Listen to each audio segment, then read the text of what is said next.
They tried to warn us. Across the centuries, through crumbling scrolls and whispered teachings, the greatest thinkers of antiquity sent us a desperate message, one we're still failing to hear. They foresaw a time when chains wouldn't bind wrists, but minds. When prisons wouldn't have bars, but comfortable illusions. And they begged us to open our eyes before it was too late. Plato saw it with terrifying clarity. In his allegory of the cave, a story far more prophecy than parable. He described prisoners born in darkness, necks chained so they could only stare ahead. Shadows danced before them, and these shadows became their entire world. The captives named them, debated them, built lives around them. And when one prisoner escaped and saw the real world, when he returned to tell them, they laughed. They rejected him. They preferred their familiar darkness to the blinding light of truth. Does that sound familiar? Look around. The shadows have just gotten sharper, the chains more sophisticated. We stare at flickering screens, absorbing curated realities, while the puppet masters whisper, "This is all there is." Unlike Plato's prisoners, we've learned to love our chains. The Stoics understood this mental enslavement better than anyone. Epictetus, a man who knew physical slavery firsthand, revealed an even darker truth: no man is free who is not master of himself. His words cut through millennia to ask us an uncomfortable question: who truly controls your mind? Is it you?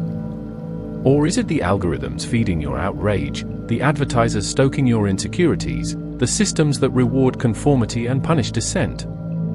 Marcus Aurelius, an emperor who ruled the known world, wrote secret warnings to himself that now read like distress signals from the past: you have power over your mind, not outside events. Realize this, and you will find strength. But here's the terrifying part: that power is being systematically taken from us. Our attention spans fractured, our critical thinking eroded, our desires manufactured. The Roman philosopher Seneca saw it beginning even in his time: we suffer more in imagination than in reality. Today, that imagination is being programmed. The Buddha called this mental slavery tanha, the endless, insatiable thirst. He saw how easily beings could be conditioned to chase illusion after illusion, always hungry, never satisfied. And he understood the darkest truth of all: people will fight to keep their chains if they've been convinced they're ornaments. In ancient Greece, Diogenes carried a lamp through Athens in broad daylight, searching for an honest man. Today, he'd be searching for something even rarer: a truly free mind. Free from the constant barrage of manipulation. Free from the invisible narratives shaping our thoughts. Free from what the Hindu scriptures called Maya, the grand illusion that keeps souls trapped in cycles of false desire. The Chinese sage Laozi saw the coming storm too. "When I let go of what I am," he wrote, "I become what I might be. But first we must see what we've become. Must recognize how thoroughly we've been shaped by forces we never consented to. Must understand that every click, every swipe, every moment of engagement is being used to refine our mental shackles." These philosophers weren't just pondering abstract ideas. They were issuing survival instructions for a war they knew was coming, a war for the most valuable territory in existence, human consciousness itself. They built escape routes in their teachings, knowing future generations would need them. Because here's the truth they all understood: the most perfect prison is one where the prisoners don't even know they're locked up. Where the walls are made of ideas so pervasive they feel like reality itself. Where the guards are our own unquestioned assumptions. And the key? The key lies in doing exactly what you're doing right now: questioning. Looking behind the curtain. Recognizing that every system, every institution, every piece of media might have an agenda for your mind. The ancient philosophers lit torches in the darkness. It's our turn to carry them forward. The warning has been echoing for thousands of years. The question is, are we finally ready to listen? The war for your mind didn't begin yesterday. It didn't even begin in our lifetime. The ancient philosophers saw the blueprint being drawn centuries ago, a silent coup against human consciousness itself. They watched as the first bricks of our mental prisons were laid, and left us detailed instructions for our escape. Plato's cave was just the beginning. Today, the shadows on the wall have evolved into something far more sophisticated. Endless streams of curated content designed to trigger our deepest fears and desires. The Greek philosopher warned us, we can easily forgive a child who is afraid of the dark. The real tragedy is when men are afraid of the light. What happens when we're conditioned to prefer the shadows? The Stoics saw this coming with chilling precision. Epictetus warned, it's not what happens to you, but how you interpret it that matters. Now consider this, who is shaping those interpretations for you? The news media telling you what to fear? Social algorithms deciding what you see? The education system that taught you what to think? The Roman philosopher Seneca put it bluntly, we are more often frightened than hurt, and we suffer more in imagination than in reality. Today, that imagination is being carefully cultivated. Aristotle saw the danger in his time. It is the mark of an educated mind to be able to entertain a thought without accepting it. Yet our modern world systematically destroys this ability. Constant distractions, shortened attention spans, binary thinking.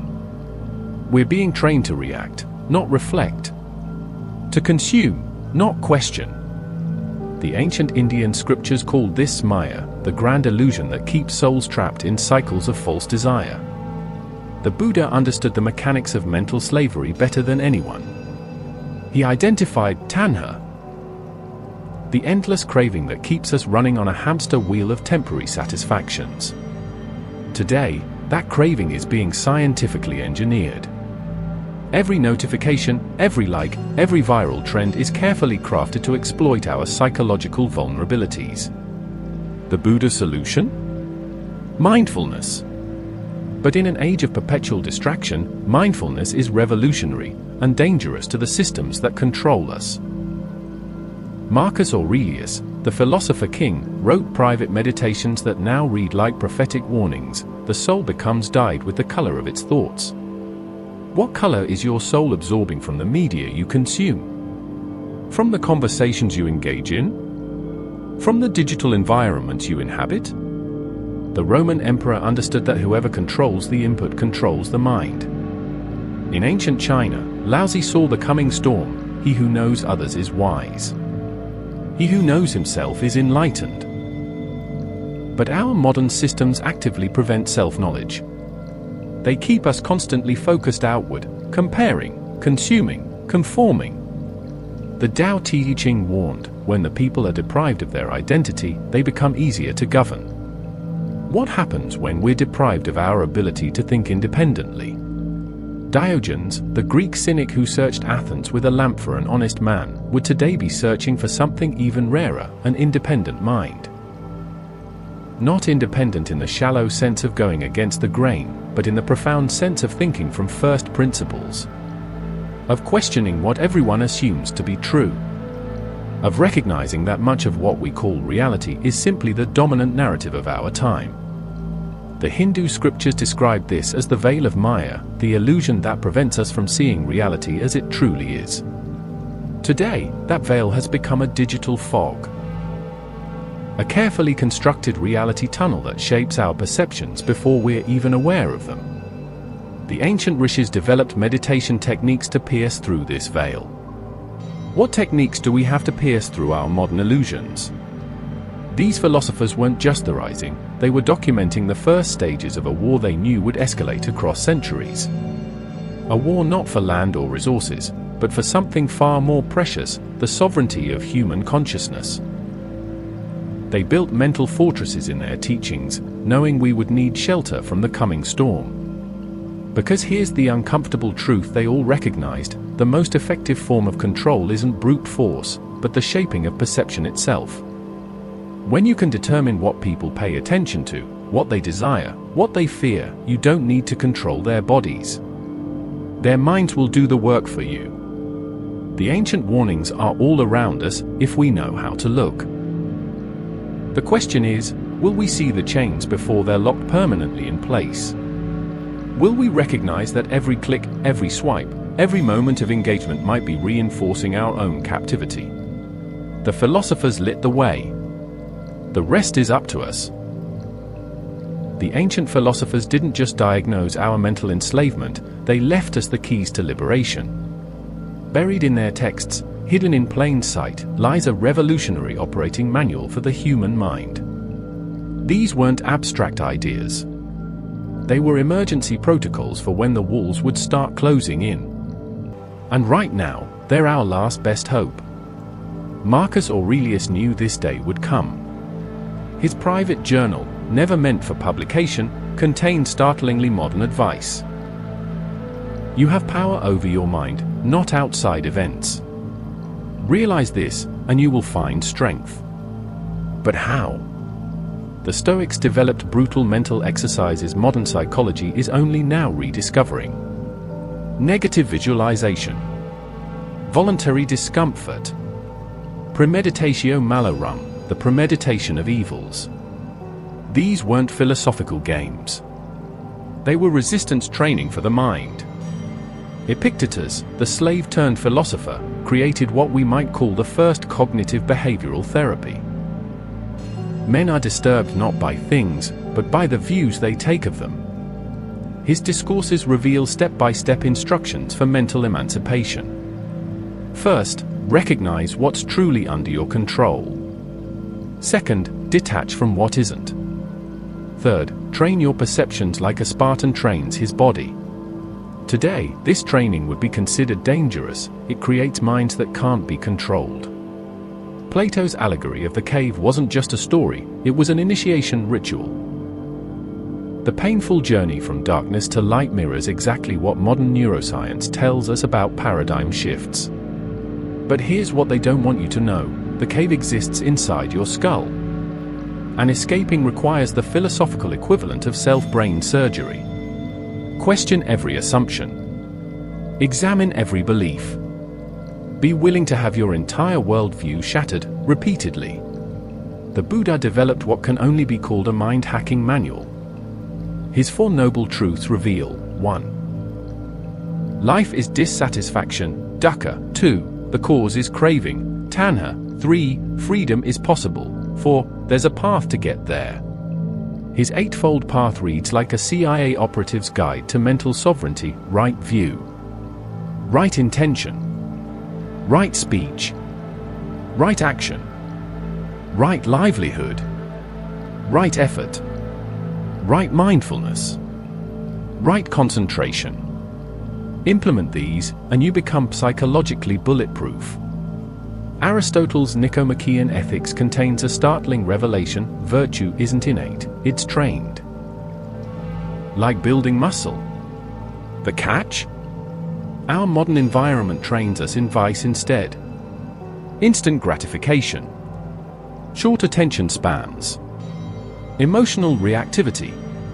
The philosopher king knew this would happen. We are what we repeatedly do. Excellence, then, is not an act, but a habit.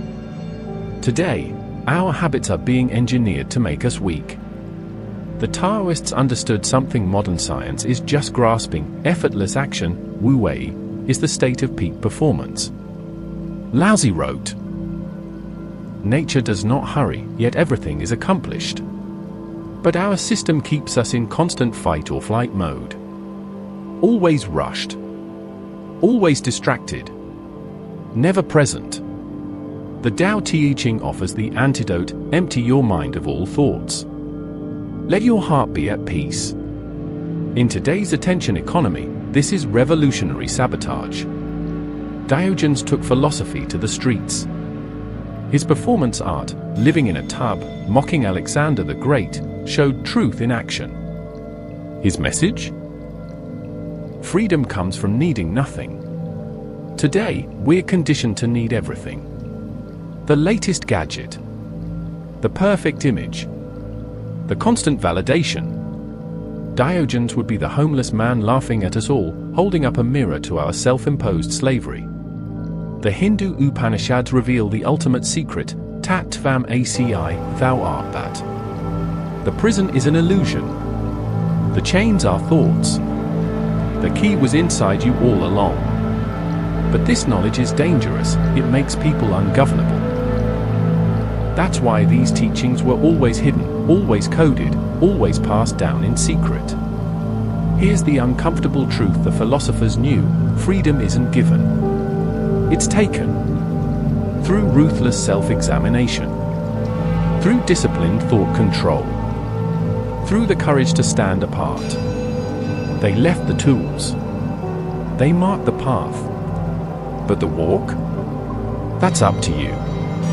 The question is, do you want to be free badly enough to do what it takes?